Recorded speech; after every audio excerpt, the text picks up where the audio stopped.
The soundtrack to a game can really make or break the experience. And the soundtrack to Diablo 2 and its new remaster that just came out last month, Diablo 2 Resurrected, is really just a pinnacle of achievement in terms of music composition for a video game. It really sets quite the tone for the gameplay experience and really immerses you into this fantasy, this dark fantasy world. So what I wanted to do in today's video is unpack the first minute or so of the most iconic theme from this video game, the Tristram Theme. So if you want to listen to these in full, I'm going to put a link to a playlist down in the description below for the full Diablo 2 soundtrack, so you can check it out. But we will hear little bits and pieces of this theme, and we're going to talk about it from a music theory perspective. So I hope you enjoy. So the music plays when we first enter Tristram Village. And in the first game, this is the main setting for where the townsfolk live. And in the second game, Diablo 2, it's when the hero goes to this village, and it's been ruined by demonic hordes, and it's just a fragment of its former self, just a ruined wreck. So at first, we hear kind of this mystical quality to the sound. It's not major. It's not minor. It's something in between. And it evokes a feeling of instability and mystery. Like we don't quite know what's coming. So let's listen to the first little bit of this, and we'll talk about the chords.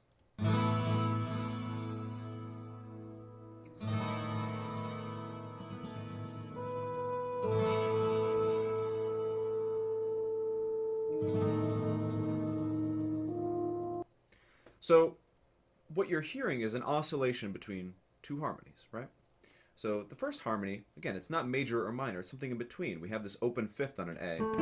There's also an extra note in there, there's a B. So it's kind of like an A chord, an A fifth, with that suspended second, with the 2. So it's like an A2, I guess. And then that goes to this kind of like, it sounds vaguely like a B chord, B major chord, but the A stays pedal, so it's kind of like this chromatic movement. The E of the A chord goes down to the D sharp of the B chord.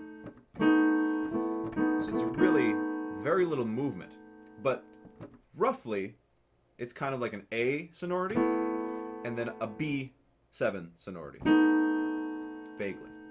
But this doesn't tell us what key we're in or anything like that. We're left in a very unstable world, which is kind of the point. So let's now move forward. What's the next thing that happens?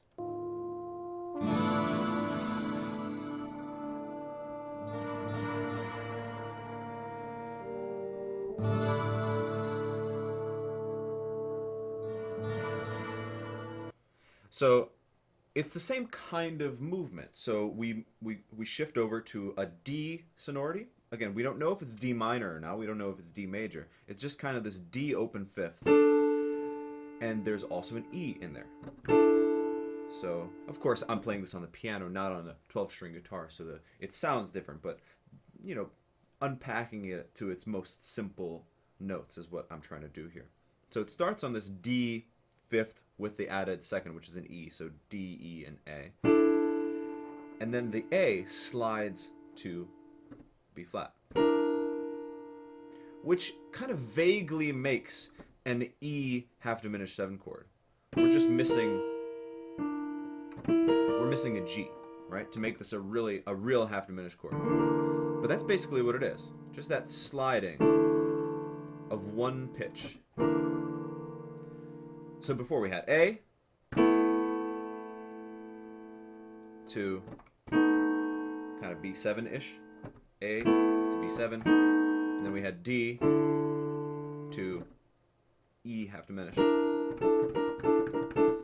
None of this is yet telling us what key we could possibly be in, because those two areas are relatively far apart. So, I mean, A and D are separated by a fourth or a fifth if you go the other way. So we don't quite know yet. Let's see what happens. So kind of the same thing. Back to the A, you have extra layers.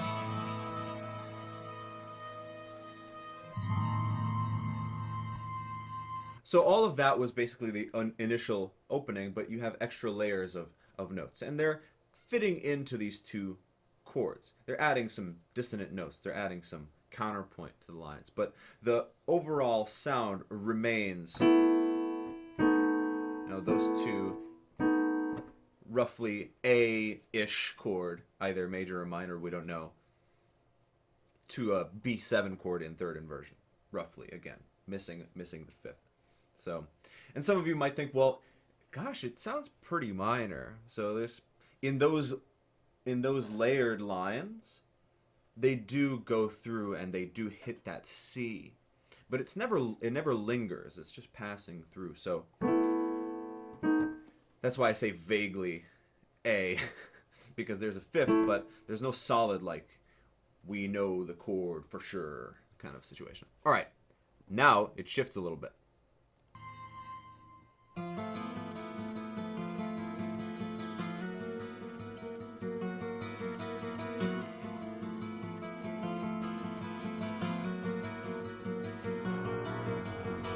So those two chords, again, we're maintaining this this idea of oscillating between two pretty closely but chromatic chords. So we start on this F major chord, and it's pretty unambiguously F major. You can really hear all the pitches in there.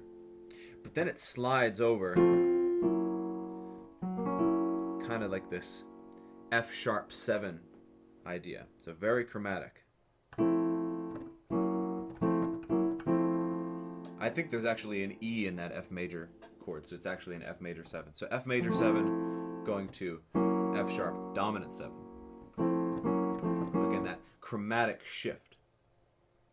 So let's keep reminding ourselves. We had A, B7, D, E diminished, now F major 7, F sharp 7.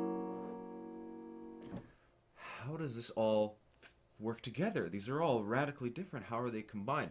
And that's really kind of the magic of what's going on here. We don't know. There's no arrival yet. There's no tonic. There's no home base. And that really puts us into an immersive feeling of, what's going to happen. Everything is very mysterious. There's no grounding. It's very unsettled in terms of the chord structure. So, yeah, pretty neat. Let's keep going. It's gonna the F and the F sharp is gonna repeat again.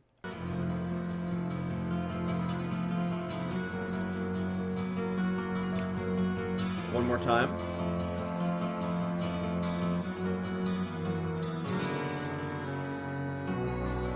Did you hear that? We actually had 5, 4, 3, 2, 1. Finally, we actually have a feeling of arrival. We went from F sharp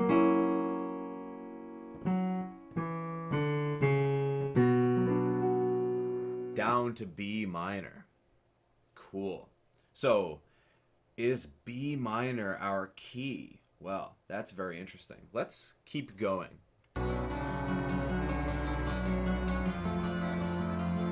This kind of F chord. Whoa, that's a pretty dramatic shift. Fascinating. So, B minor to F major. That's a tritone. Well, tritone makes sense, right? That interval has an association maybe for some people with like a demonic presence, perhaps, or a dark sound, or an evil sound. I don't tend to prescribe to those kinds of things, but yeah, it's a tritone. It's an unstable interval, right? So B minor to F major.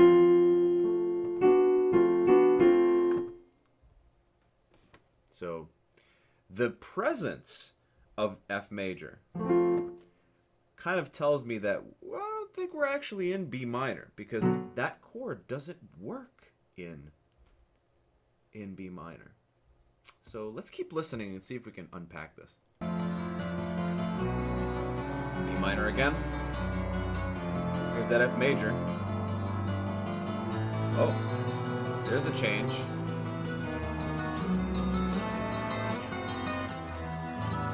A new arrival point. So what happened there? We had B minor, then we had the F major thing, B minor, F major, A minor. And this time we actually know it's A minor. There's a really solid C in there. And then after the C, we go to B7. And then we just arrived on E minor.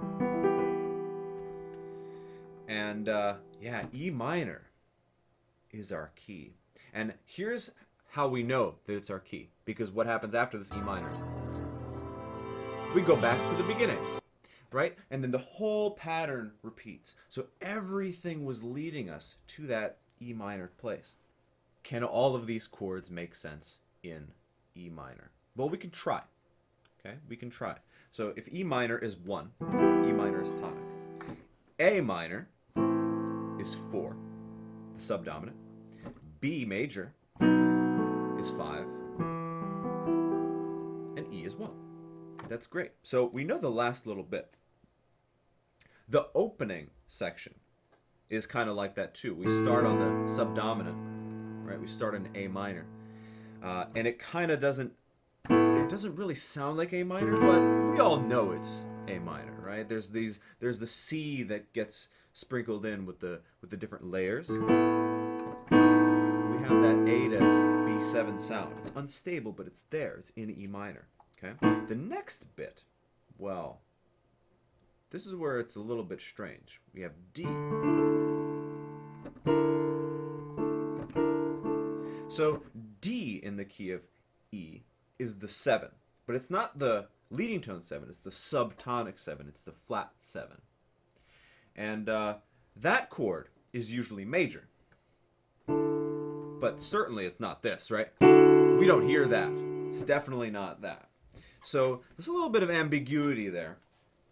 And again, that gels, right? That gels with what we're dealing with. So maybe in that section, we're not quite in E minor, but it's possible. It's possible. We have this E diminished chord,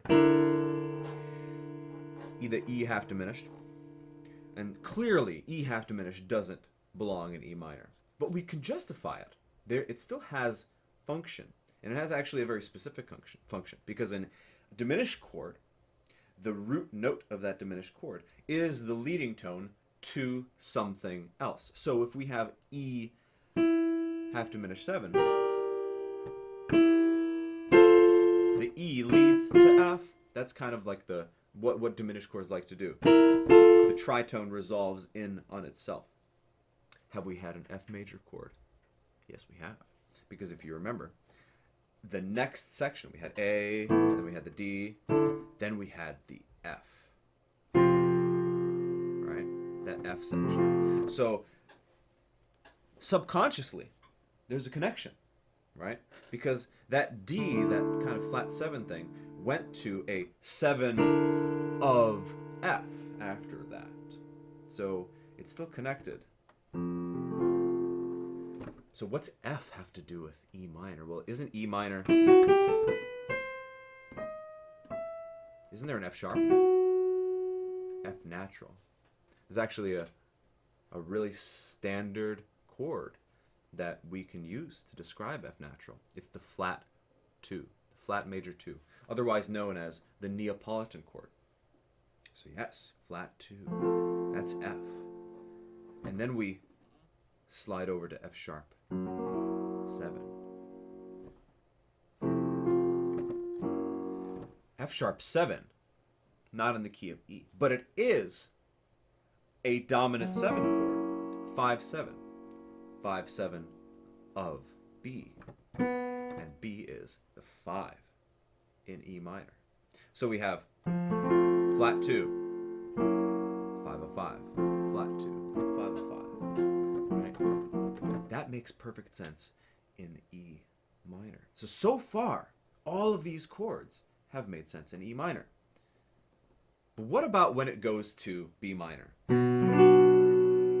Well, B minor is not that foreign of a chord from E minor, right? Because in E natural minor, B is just the minor 5, right? So it's not entirely impossible to hear this in E. Certainly when we have the descending 5 4 3 2 1 in B minor, it really sounds like B minor. So probably there we are tonicizing B minor as the key. But then after that, though, after B minor, we have this F major chord. And in B minor, F major just really is quite strange. It doesn't make too much sense. So that's the clue, that we're not truly in the key of B minor. We're really somewhere else. And we're using that B minor. We're tonicizing it for a moment. It sounds like it could be the new tonic by doing this. But quickly, we're emphasizing a new key. So B minor, minor 5, then that F flat 2, A is 4, B7 is 5/7, E minor. It's really cool because that takes about a minute and a half before the actual tonality is revealed. It's kind of neat, and it paints a picture, right? It's really a metaphor for the purpose of the game, because the purpose of the game is for you to go on this fantasy journey, this mysterious and treacherous and turbulent journey that you're going to embark on, and you don't know what's going to happen. You never know what's going to be waiting for you on the other side of a doorway, right? So it's kind of perfect. It really sets the scene for some serious demon slaying. So I hope this was fun for you. There's 6 more minutes of this theme that is ready to be unpacked. But if you're like me and you just want to play along with some of these themes, it's just really nice to have some of the chords to back you up. So if you want to have more of these kind of video game soundtrack music theory analyses, do let me know in the comment section down below what you might want to see next. And if you like this, do consider liking and subscribing. Until next time.